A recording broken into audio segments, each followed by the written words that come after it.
જો મરાઠી ભાષા આવડશે તો જ મળશે પરમિટ. મહારાષ્ટ્રમાં ભાષાના મુદ્દે રિક્ષા ચાલકો આમને સામને છે. 4મી મેના રોજ રસ્તાઓ પર જંગે એલાન થશે. મહારાષ્ટ્ર રિક્ષા પંચાયતની મોટી હડતાળની જાહેરાત છે.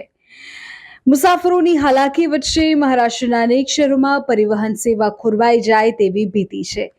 આખા સમાચાર તમને વિગતવાર આપું છું. મહારાષ્ટ્રમાં ફરી એકવાર મરાઠી માનુસ અને ભાષાનો મુદ્દો ગરમાવો છે. આ વખતે વિવાદ રિક્ષાની પરમિટને લઈને છે. રાજ્ય સરકારના એક નિર્ણય સામે હવે રિક્ષા ચાલકોએ મોરચો માંડ્યો છે. 4મી મેના રોજ મહારાષ્ટ્રમાં રિક્ષાઓના પૈડા થંભી જશે. આ આખો વિવાદ કેમ છે, રિક્ષા ચાલકો કેમ રસ્તા પર ઉતરવાની તૈયારી કરી રહ્યા છે તેની માહિતી તમને આપી છે. મહારાષ્ટ્રમાં રિક્ષા પરમિટ મેળવવા માટે હવે મરાઠી ભાષાનું જ્ઞાન હોવું અનિવાર્ય છે. આ નિયમને કારણે અનેક પરપ્રાંતીય રિક્ષા ચાલકો મુશ્કેલીમાં મુકાયા છે.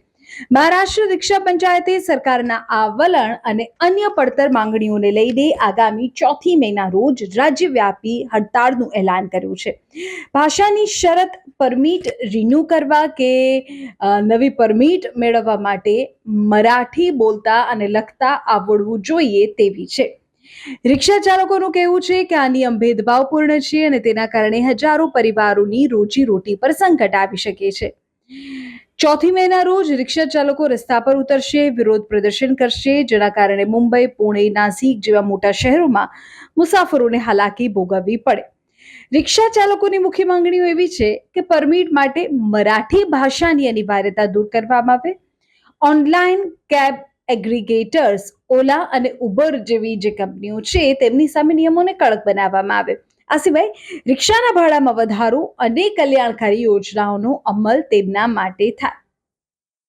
ભાષાના મુદ્દે શરૂ થયેલો આ વિવાદ હવે રાજકીય વળાંક લઈ રહ્યો છે. એક તરફ મરાઠી અસ્મિતાનો મુદ્દો છે તો બીજી તરફ હજારો શ્રમિકોની આજીવિકાનો પ્રશ્ન છે. 4મી મેની હડતાળ સરકારને ઝુકાવશે કે પછી મરાઠી ભાષાનો આ નિયમ યથાવત રહેશે એ સમય કહેશે. જો તમે પણ 4મી મેના રોજ પ્રવાસનું આયોજન કરી રહ્યા હોય તો વૈકલ્પિક વ્યવસ્થા ચોક્કસથી વિચારી લેજો, અથવા તો આ સમાચાર સંબંધી જે પણ અપડેટ હોય તે TV9ના ડિજિટલ પ્લેટફોર્મ પરથી મેળવી લેજો. મહારાષ્ટ્ર સિવાય દેશના બીજા કેટલાક રાજ્યોમાં પણ ભાષાને લઈને આવા નિયમો છે. તમે ગુજરાતની વાત કરો તો ગુજરાતમાં કોઈ ચોક્કસ નિયમ નથી, પણ એવું ચોક્કસ કહી શકાય કે ભાષા ગુજરાતી આવડતી હોય અથવા સમજી શકતા હોવા જોઈએ કે જેથી સામાન્ય લોકોને અનુકૂળ રહે. તમિલનાડુમાં પણ કંઈક આવું જ છે, બંગાળમાં પણ કંઈક આવું જ છે. કર્ણાટકમાં કન્નડ પરમિટ શરતોમાં ઉલ્લેખ છે અને ત્યાં પણ આ જ પ્રકારે કન્નડ ભાષા આવડવી ફરજિયાત છે. તો મહારાષ્ટ્રમાં પણ છે, કર્ણાટકમાં પહેલેથી ઘણા સમયથી છે. હવે મહારાષ્ટ્રનો આજે આખો ભાષાનો વિવાદ છે તે ક્યાં જઈને પૂરું થાય છે, સામાન્ય રિક્ષા ચાલકોની પરેશાનીઓ તેનાથી હળવી થાય છે કે કેમ, અને હડતાળ 4મી મેના રોજ થશે, શું એ પહેલા સરકાર કોઈ નિર્ણય લેશે કે પછી રિક્ષાના પૈડા થંભી જશે તે આવનારો સમય કહેશે.